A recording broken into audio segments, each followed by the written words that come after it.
नमस्कार, हम बानी साबिर हुसैन अभी अपने देख रहल बानी समृद्ध नेपाल। कहल जाला कि नेपाल 4 वर्ण 36 जात के एगो साझा फुलवारी ह। उ फुलवारी में एगो फूल खिलल बाड़न। उहे फुलवारी में के एगो अनमोल रतन हमनी के साथ में बैठल बानी। एगो गहना कहल जाला जौन नेपाल देश के, उ गहना हमरा साथ में बानी यहाँ के। उनका से ही हम परिचय लेवे के चाहेम। ऐसे तो परिचय के वहाँ के मोहताज नइखी, वहाँ के अपने के फेस देख कर के समझ गइल होखेम कि के बानी करके। आपका परिचय? हाँ जी, मेरा नाम देवा थापा पहलमान नेपाल से ही है, काठमांडू से। हाँ जी। घर कहाँ पड़ा आपका? मेरा घर पड़ा नेपाल में पाल्पा जिला, ज्यामिरे गाविसा वार्ड नंबर 7। गाँव का नाम है रोल्लाबास। घर में कौन-कौन है अभी?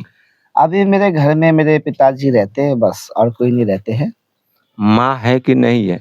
माताजी एक्चुअली नहीं रहा, मैं ब बीत गए वो। मतलब अभी हो गया 6-7 साल हो गया। अच्छा, बच्चा कितना है लोग आपका? घर परिवार भाई-बहन कितना लोग हैं? भाई-बहन हम 3 भाई हैं, मैं सबसे बड़ा हूँ। तो आप कितना तक पढ़ाई किए और कैसे-कैसे इस फील्ड में आ गए? इस फील्ड में आने से पहले क्या-क्या कर रहे थे आप?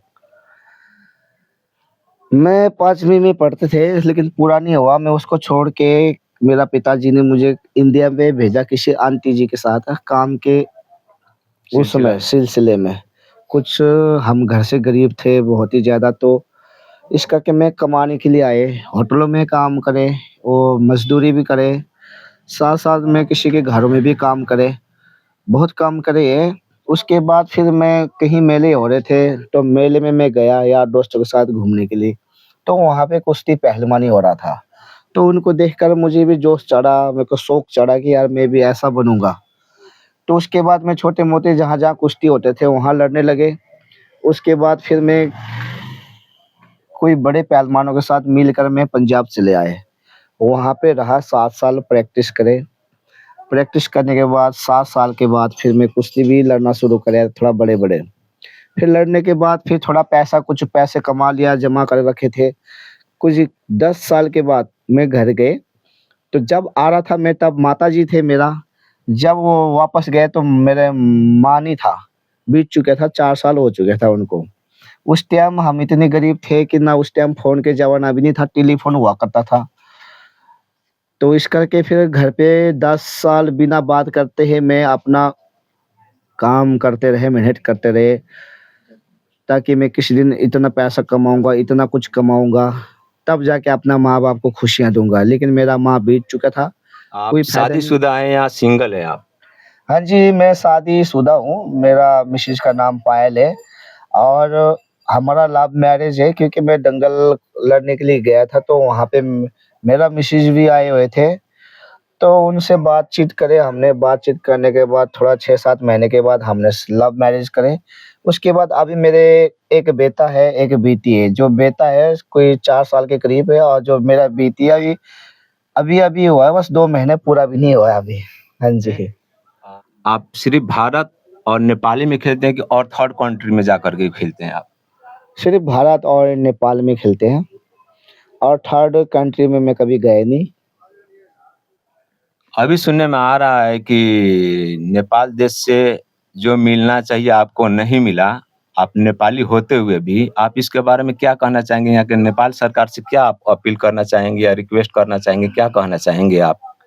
नेपाल सरकार से मैं यही कहना चाहूँगा, ज़रूरी नहीं कि मुझे कुछ दो, ना दो, लेकिन जो बेचारे अपना नेपाल देश के लिए कुछ करना चाहते हैं, कुछ नेपाल देश को कुछ करने लायक है, तो उनको ज़रूर सपोर्ट करना चाहिए और देखना चाहिए। ये मैं नहीं बोल रहा हूँ कि भई मुझे ही दो सब कुछ। जो मेरे जैसा कहीं भी नेपाल के कोई भी गेम्स प्लेयर है, कोई भी है, कोई पढ़ाई-लिखाई में हो, चाहे किसी भी चीज़ में हो, कोई अच्छा जा रहे हो तो उनको ज़रूर देखना चाहिए, सरकार वाले भी। सपोर्ट करना चाहिए, चलो कुछ दे नहीं सकते, नौकरी नहीं दे सकते तो हेल्प कर सकते हैं भई, एक हौसला दे सकते हैं भई इतना आप करो, ऐसा करो, है ना? ये होना चाहिए। और देवा थापा जी, आप जैसे एक अखाड़े में जाते हैं, जैसे नेपाल या इंडिया में है, तो कितना आपका चार्ज लगता है? चार्ज थोड़ा फ़र्क-फ़र्क रहता है, क्योंकि जैसे इंडिया में मैं रहता हूँ तो मेरे जो नज़दीक के आसपास है वहाँ 20 से 30 तक रहता है। थोड़ा-थोड़ा जैसे दूरी होता जाता है, थोड़ा-थोड़ा बढ़ता जाएगी। जैसे यहाँ नेपाल में तो 1 ही लाख लेते हैं सीधे, क्योंकि दूर पड़ता है, फ्लैट का आना-जाना भी है और कुछ बचाना भी पड़ेगा, कुछ बचेंगे तभी हम लालच में आएँगे, है ना, कुश्ती लड़ने के लिए।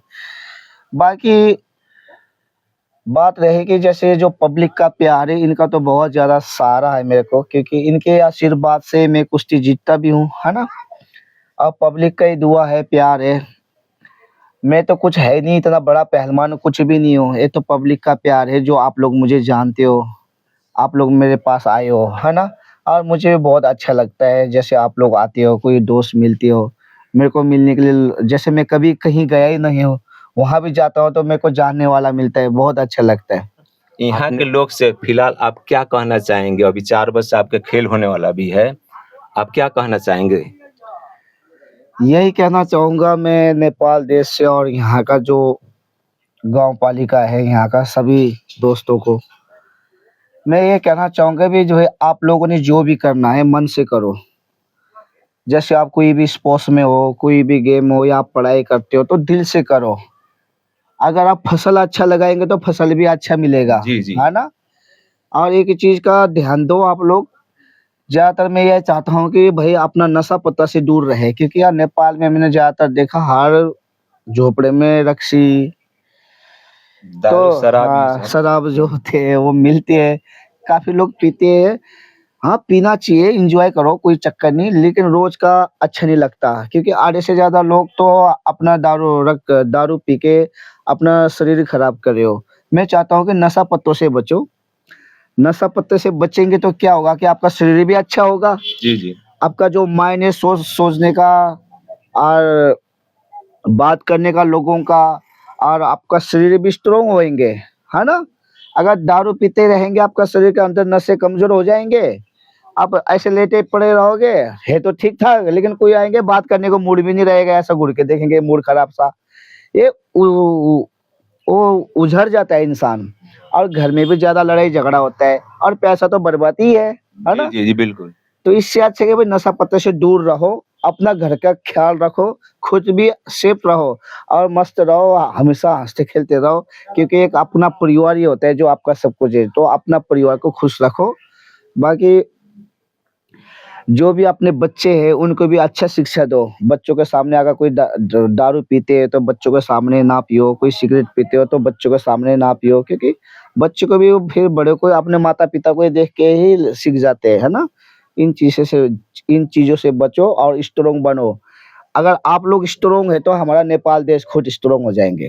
अभी अपने देख रहल बानी समृद्ध नेपाल, देवा थापा आन बान शान नेपाल के जे बानी, हम पहिले ही कह दिन 4 बरस 36 जात के एगो साझा फुलवारी में से यहाँ के फूल बानी, गहना बानी। नेपाल सरकार के भी थोड़ा सा ध्यान देवे के पड़ल इ खिलाड़ी पर, जौन हमनी के नेपाल देश के एगो शान बानी, एगो इज्जत रखले बानी। नेपाल देश से जा करके इतना यहाँ से मिल करके बहुत ही खुशी लागल। नेपाल देश के जितना माया अभी कर रहल बानी, आज भी कर रहल बानी, इंडिया में रहते हुए भी आज नेपाल देश के माया बा, घर परिवार इनका साथ में बा। देश नेपाल हमनी के जौन अपन जितना माया बा, दोसर देश पर एगो कर्म भूमि बा इंडिया के बनेले बानी, फिर भी इतना माया रखले बानी नेपाल देश के। नेपाल सरकार के थोड़ा सा ध्यान दे देवे के पड़ल, सोच देवे के पड़ल, यहाँ के जनता जितना माया दे रहल बा उ चीज के थोड़ा कदर कर देवे के पड़ल। अब मैं विदा लेना चाहूँ, धन्यवाद छा, जय नेपाल। के अंदर बहुत गर्मी था, मैं फिर दोबारा लड़ना चाहता हूँ, उसका गर्मी ठंडा करना है मुझे। लगाओ गाना।